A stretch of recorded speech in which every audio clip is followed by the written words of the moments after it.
E para entender melhor o que essa descoberta significa para a ciência, eu converso agora com o coordenador do Programa de Vigilância Epidemiológica, Dr. Marcelo Adriano. Boa noite, doutor Marcelo. Obrigada por atender o nosso convite do Jornal Cidade Verde. Boa noite, Cláudia. Bom, ainda é cedo para se firmar uma associação entre o novo coronavírus e a síndrome de Guillain-Barré? Bom, esse caso demonstra que há uma associação, uma relação, pelo menos nesse paciente em especial, entre a infecção pelo novo coronavírus e a síndrome de Guillain-Barré.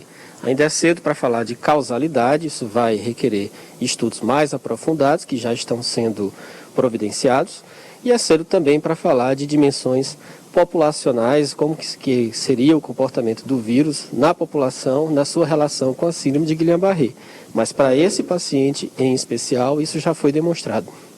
Há relatos de outros casos semelhantes no mundo. Agora, esse foi o primeiro caso documentado oficialmente. É isso que diferencia a importância desse caso para a ciência?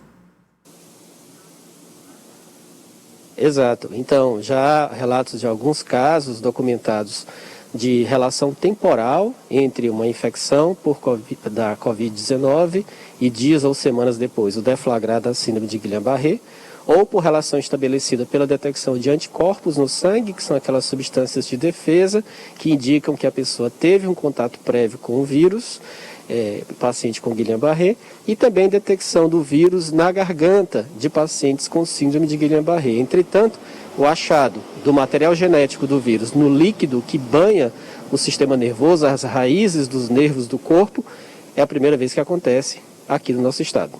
Depois dessa descoberta, ou desse achado, como o senhor falou agora há pouco, qual é o próximo passo do ponto de vista científico? O próximo passo é compreender, a princípio, o porquê que nesse paciente em especial o vírus invadiu o sistema nervoso. Será que há diferença genética, mutações nesse vírus que acometeu o paciente em relação ao vírus circulante que infecta a maior parte, que já infectou a maior parte das pessoas que foram acometidas pela doença? Ou isso foi uma diferença individual da suscetibilidade daquele indivíduo a uma maior propensão a ter o seu sistema nervoso invadido? E a outra questão é saber se esse vírus que foi detectado é um vírus replicante ainda, ou seja, se ele é um vírus ainda em fase multiplicativa, que pode ser que tenha se detectado apenas fragmentos, pedaços do vírus, mas vírus já inviáveis e, portanto, destituídos de qualquer ação patogênica ou danosa ao organismo desse paciente. E para que os profissionais de saúde e os cientistas cheguem a essa conclusão, se há ou não essa relação de causa e efeito entre o novo coronavírus e a síndrome de Guillain-Barré, precisaria o quê? Mais casos documentados como esse?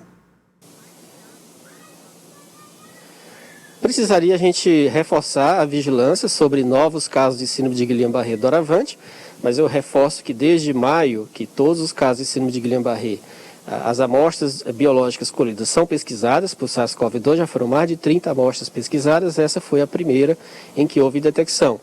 E os estudos mais aprofundados são relacionados ao próprio caso. Então, por exemplo, vai se pegar esse líquido do sistema nervoso e inocular em cultura de células e verificar se o vírus se multiplica nessa cultura de células, que nem se faz na cultura de urina, quando você tem uma suspeita de infecção urinária.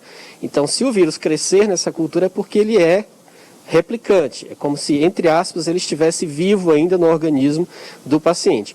E o outro estudo é o estudo da sequência genética, que a gente chama de sequenciamento genético do vírus detectado, para verificar se existe diferença entre o RNA desse vírus que foi detectado e o RNA do vírus circulante nas outras partes do país ou do mundo. Muito obrigada ao Dr. Marcelo Adriano, que é coordenador do Programa de Vigilância Epidemiológica, pelas informações prestadas aqui para os nossos telespectadores.